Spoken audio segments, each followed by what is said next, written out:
If you're like most people, overthinking feels like a trap that's impossible to escape. It steals your focus, drains your energy, and somehow convinces you that every little decision might just be the end of the world. But here's the thing, most of us don't even realize what's happening. We just feel stuck, anxious, and kind of lost. So what exactly is overthinking? Why does it happen? And most importantly, how do we stop it before it takes over our lives? That's what we're digging into here today. Oh, and hey, meet Joe. Joe is just like me and you, but he's a stick figure with a tiny mustache and zero chill.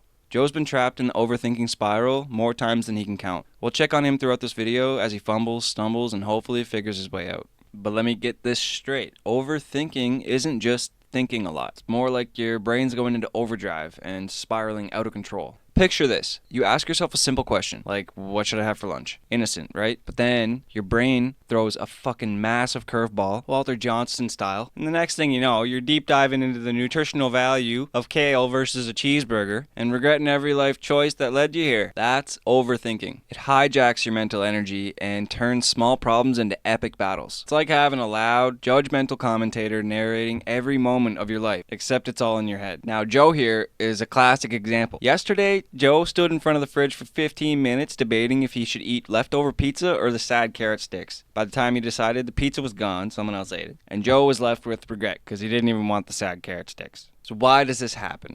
Why do our brains do this to us? Let's break it down. At its core, overthinking is a survival mechanism gone a little overboard. Thousands of years ago, our brains evolved to spot dangers, predict threats, and prepare us to react. You gotta think saber-toothed tigers, not bad email from your boss. Back then, constantly scanning for what-ifs could save your life. Today, those what-ifs get stuck on things like social awkwardness, work stress, or that weird text from your crush. Here's the catch. Your brain doesn't know the difference between real danger and imagined danger. It just reacts. Modern day life is relentless for sources of input. We're bombarded with choices, opinions, news, and social comparisons 24/7. Our brains are overwhelmed, and overthinking kicks in like a default. Better safe than sorry mode. Our friend Joe's problem, he once spent an entire afternoon analyzing whether to reply to a text with a smiley face or a thumbs up emoji. When it comes to overthinking, it feeds off of a few key emotional drivers. There's of course the fear of failure, like what if I mess up? What if I look stupid?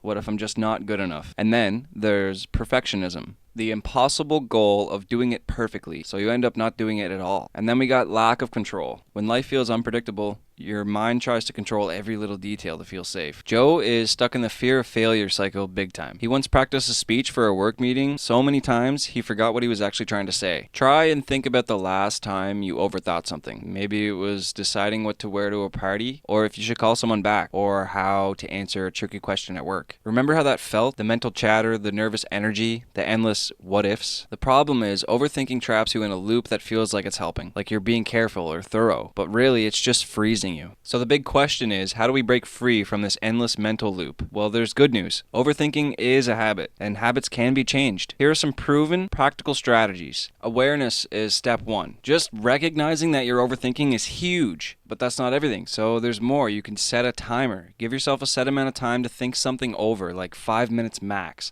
Then make a decision and move on. You could also distract and do. When your mind starts racing, just shift your focus to something physical, be it go for a walk or if you want to start working on something. Another thing you can do is challenge your thoughts. Ask yourself, is this thought true? Is it helpful? What evidence do I have? 9 times out of 10, it's not true and not helpful. So the next thing you can do is practice mindfulness. You can try simple meditation or breathing exercises, anything that you think can help you and help calm the noise. And if you're more of somebody who likes to see things visually, write it down. Get those swirling thoughts out of your head and onto paper. I promise you it'll help. And living in today's tech-fueled society, another thing would be to limit information intake. Stop scrolling for a while. Too much info fuels overthinking. Joe's favorite thing to do is start drawing stick figure comics to turn his worries into jokes. But I know overthinking can feel like a curse. But with the right tools and mindset, you can turn it into a manageable part of life. Or better yet, stop it from running the show altogether. Remember Joe?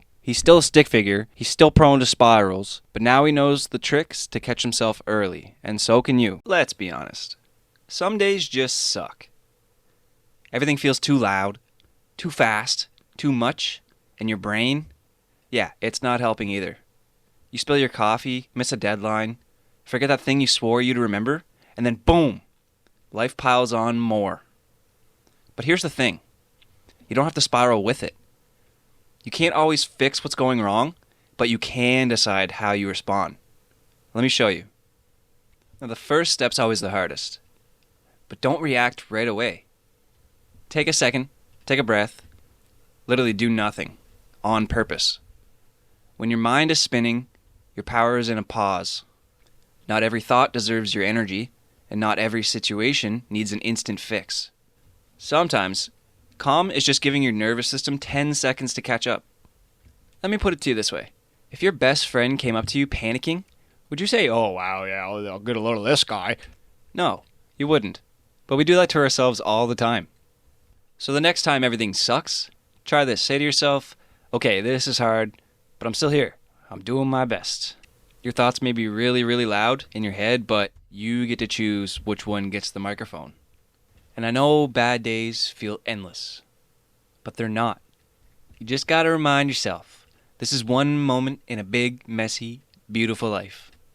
You've survived every other awful day so far. You'll survive this one too. Everything that feels overwhelming right now might not even register a week from today, because perspective shrinks panic. When everything in life is spinning, the instinct is to speed up, to fix, solve, to escape. But what you probably need is to go slower. Eat slower, speak slower, even blink slower. The world might be on fire, but you can be calm in the middle of it. You don't need to fix your whole life today. Just maybe do one thing that helps. Drink some water, step outside, text someone who makes you feel normal. Stretch, you can laugh at a meme. It doesn't have to be deep, it just has to help. Because life is gonna suck sometimes, but you don't have to get swept away with it. You can be the eye of the storm.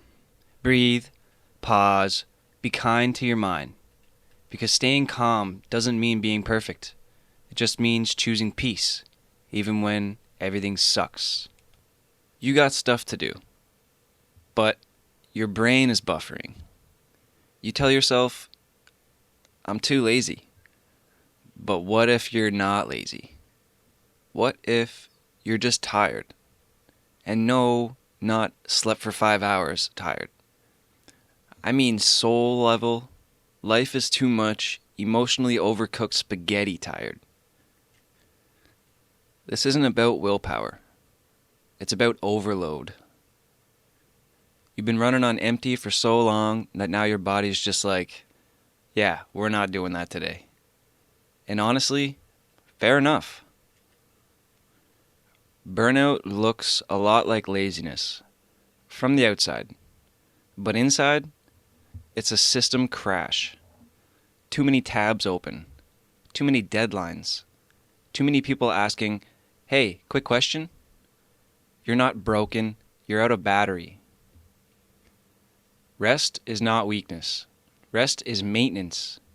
You're a human, not a machine. Even your phone needs to charge overnight, and it doesn't have existential dread. You need more than 15 minutes and a sad desk snack. So here's the trap. You feel tired, so you rest.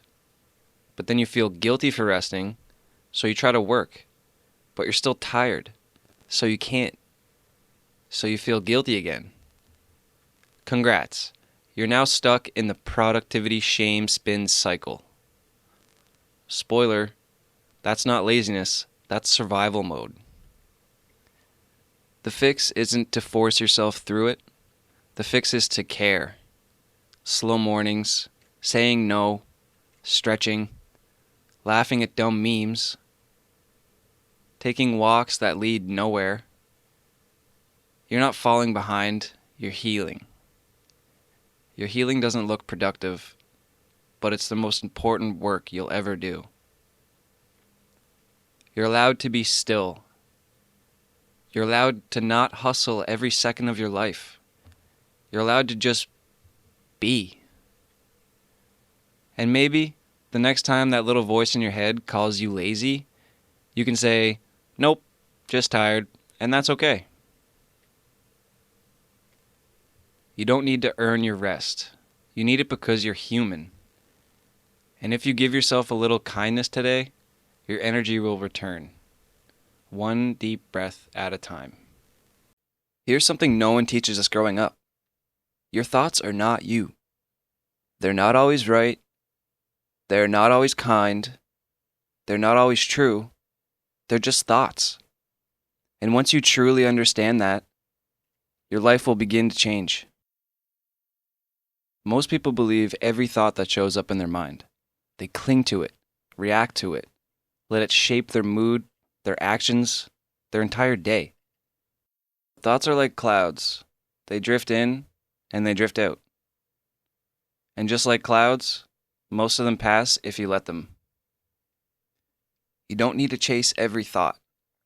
You don't need to fight it, fix it, or believe it. You can simply watch it, like someone watching traffic from the sidewalk. And in that watching, you find space. And in that space is power. Because here's the truth. Not every thought deserves your attention. Not every thought needs a response. Some thoughts are just echoes, leftovers, noise from the world or your past or a bad night's sleep. Let them float away. You are not your thoughts. You are the one who notices them. Try this today. The next time a negative thought shows up, pause, take a breath, and instead of reacting, just say, "Ah, there you are." That one sentence changes everything. You step out of your thought, you become the observer, not the prisoner. When you practice this every day, your mind becomes quieter, not empty, but clear. You start to choose which thoughts you believe, which ones you carry, which ones you let go, and in doing so, you take your power back. Peace doesn't come from controlling your thoughts. It comes from not letting them control you. You'll still have fear, doubt, overthinking. That's normal. But they'll pass through you like a breeze through an open window. And you will remain still. So remember, you are not your fear, you are not your past, you are not your worst thoughts, you are the awareness underneath it all. And when you rest in that awareness, everything changes.